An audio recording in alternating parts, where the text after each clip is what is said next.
La primera lectura para esta mañana la encontramos en Primera de Samuel, capítulo 1, versículos 8 hasta el 18.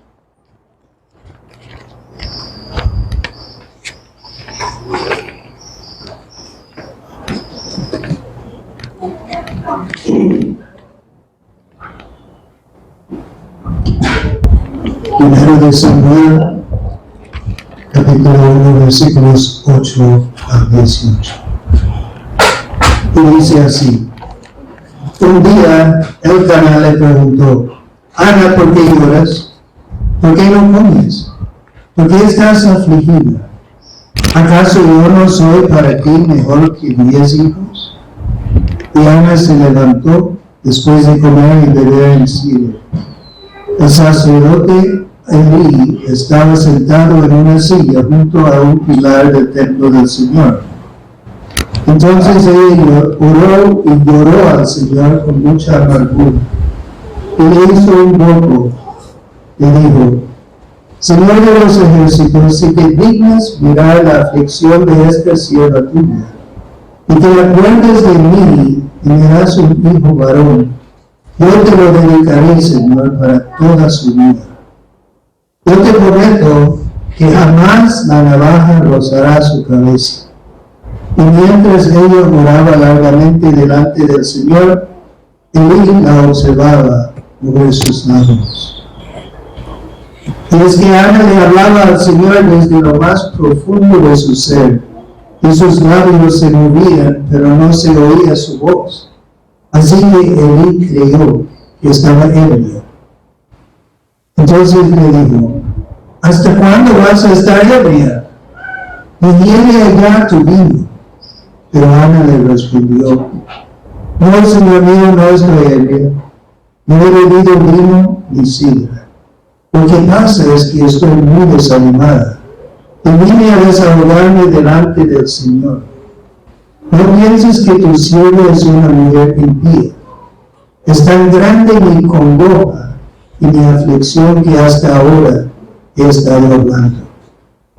Elí le respondió: vete en paz, y que el Dios de Israel te conceda lo que le has pedido. Y él le respondió: espero que veas con buenos ojos a esta sierva tuya. Y Ana se fue de ahí y comió, y dejó de estar triste. Esta es la palabra de Dios. Alabamos, Señor. Gracia y paz de nuestro Señor y Salvador Jesucristo sea con todos y cada uno de ustedes, hoy y siempre. Amén. En nombre de nuestro Señor Jesucristo, a quien sea honra y gloria hoy y por los siglos. Amén.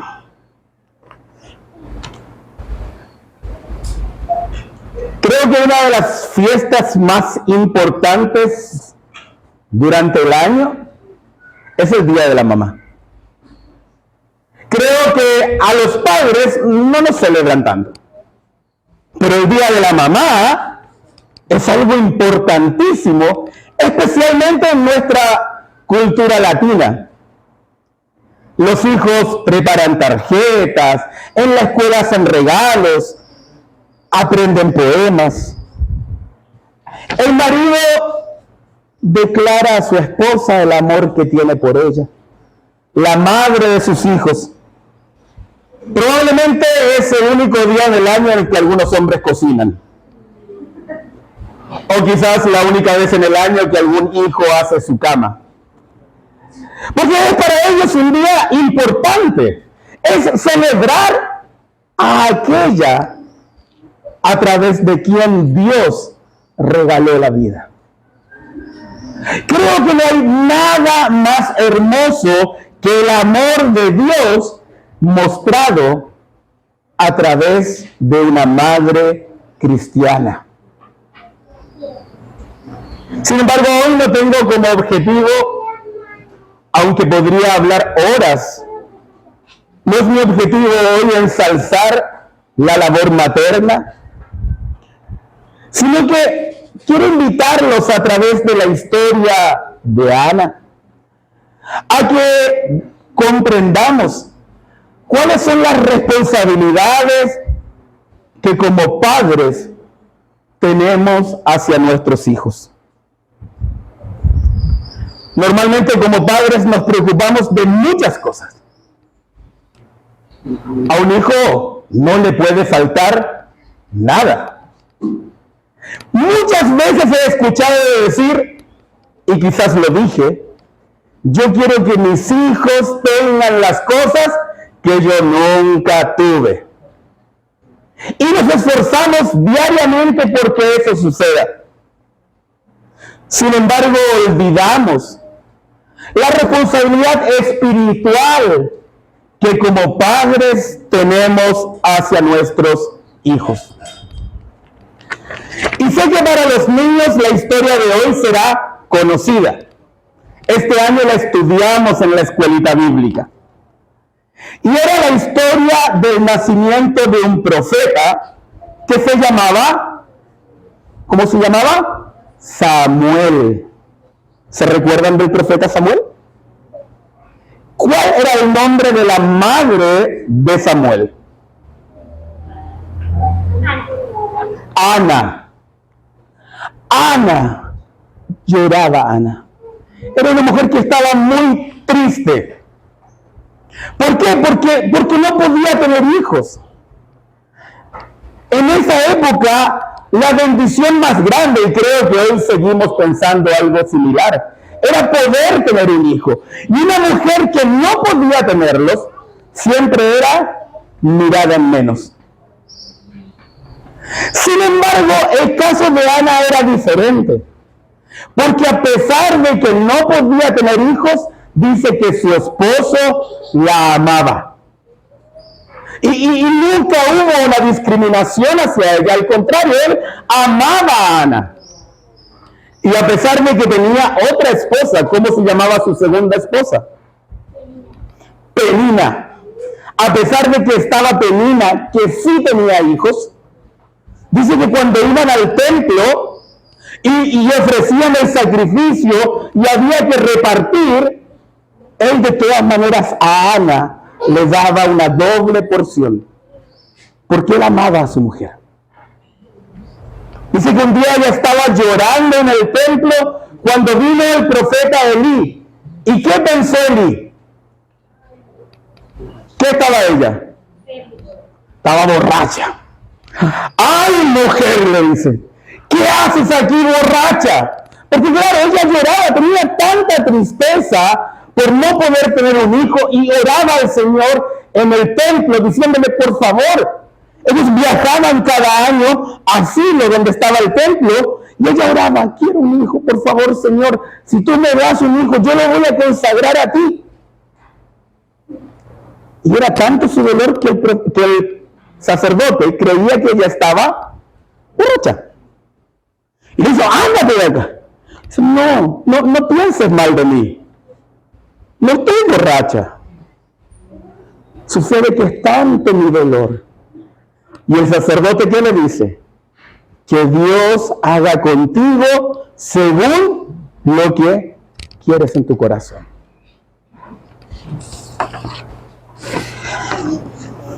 Y así fue como ella tuvo un hijo. Y le puso por nombre Samuel. El que llegó a ser profeta, sacerdote y juez de Israel. Fue el que ungió a los primeros reyes de Israel. A ver, niños, ayúdenme. ¿Quién fue el primer rey? Saúl. ¿Y el segundo? David. Fueron ungidos por este Samuel, que desde muy pequeño fue llevado por su mamá al templo. Y aquí está lo que yo quiero que meditemos el día de hoy. A través de la historia de Ana, ¿cuáles son las responsabilidades que nosotros como padres tenemos hacia nuestros hijos?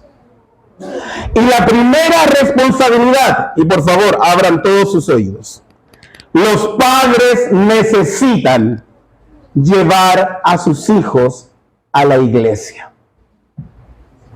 Voy a repetir, los padres necesitan llevar a sus hijos a la iglesia. Miren la historia de Ana. ¿Cuál era la costumbre de cada año del pueblo de Israel? Dice, ellos iban a la casa del Señor, al templo, y allí lo adoraban. Adorar a Dios es algo serio y que debemos hacerlo con responsabilidad. Cuando miramos este texto, nos damos cuenta la importancia que era rendir culto al Señor. Y a la casa no iban solo los padres. A la casa del Señor no iban los papás y dejaban al niño con el vecino, con el abuelo, sino que iban todos juntos en familia a adorar al Señor. Era una costumbre que la vemos incluso en María y en José. ¿Se recuerdan cuando Jesús era pequeño? ¿Dónde fue que se perdió? En el templo. ¿Donde había ido con quiénes? Con papá y con mamá a la iglesia. Sin embargo, ¿qué es lo que sucede normalmente? Muchos piensan tristemente que los niños son un estorbo en el culto. No, que hacen mucho ruido, que no me dejan escuchar. Hay pastor que se porta tan mal que mejor lo dejé en la casa. Cuando si esa es la actitud que tenemos, nuestros hijos nunca van a querer estar en la casa del Señor. Luego vienen siendo grandes. ¡Ay, pastor, que mi hijo no quiere venir más a la iglesia! Pero si de pequeño no lo traías, ¿cómo quieres que venga ahora? Aún más, tenemos en nuestra iglesia muchos niños que vienen solos a la iglesia. Y yo miro con mucha alegría el amor que ellos tienen por venir a adorar al Señor, por aprender de Él, por escuchar su palabra. Pero hermanos y hermanas, el culto tiene que ser la instancia en que como familia nos reunimos al encuentro con Cristo. Es hermoso verlos así como están hoy. Padres con sus hijos, madres con sus hijas, juntos. Es nuestra instancia. Muchas iglesias hacen y tienen la costumbre, por ejemplo, de hacer su escuelita el domingo. Y no tengo algo en contra de eso. Pero si nosotros no la hacemos el domingo, es justamente para que esto se dé. Para que los niños escuchen la palabra de Dios. Para que Caleb pregunte. Para que él pueda estar atento a lo que el pastor dice. Para que ellos, cuando sean grandes, no se alejen de lo que fueron instruidos desde pequeños.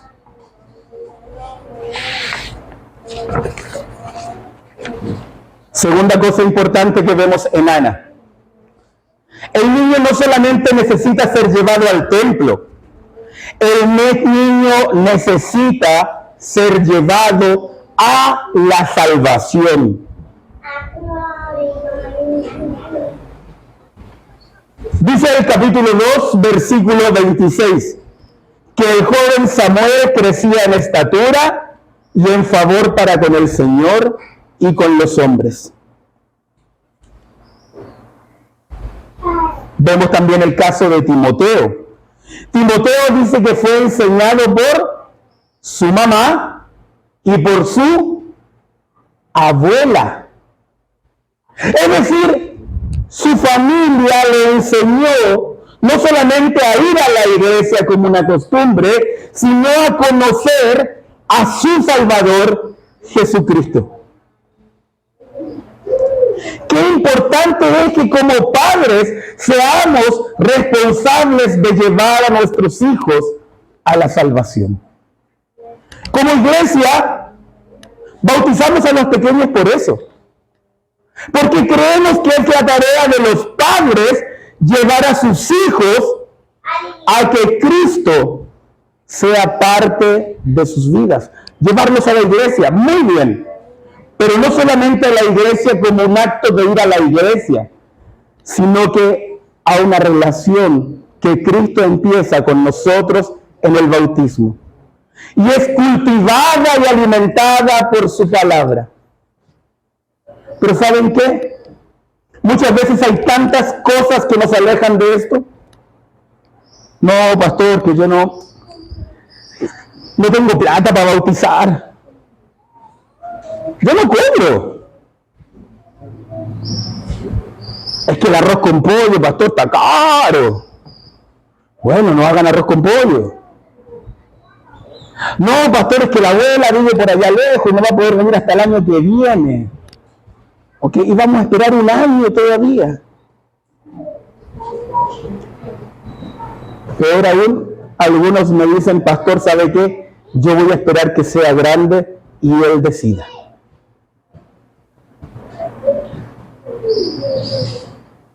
Mi hija puede decidir qué ropa se va a colocar. Mi hija puede decidir si quiere o no salir a jugar. Pero vamos a dejar que decida algo tan importante que es el cielo o el infierno. ¿O vamos nosotros como papás a regalarles el cielo a ellos? ¿Por qué voy a esperar que decida? Si Dios me hace a mí responsable del cuidado de mis hijos. Y claro, me preocupo de su parte física. Y la parte espiritual se la dejo a él.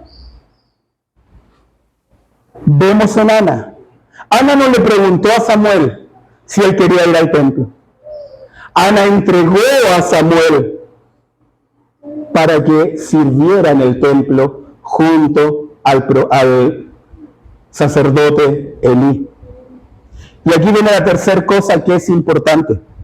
Los niños no solamente tienen que ser llevados a la iglesia, no solamente tenemos que motivar una relación con Cristo, que Cristo inicia en el bautismo y que es mantenida por su palabra, que es cuando los niños son llevados a la escuela bíblica, cuando los niños son llevados, ¿cierto?, a aprender de Jesús. Los niños también tienen que aprender no solo a escuchar, sino que también a servir.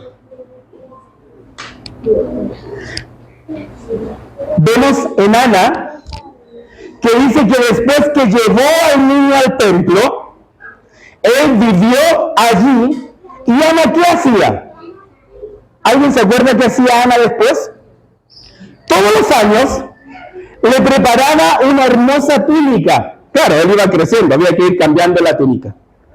Le preparaba una hermosa túnica para que él pudiera servir junto al sacerdote Elí.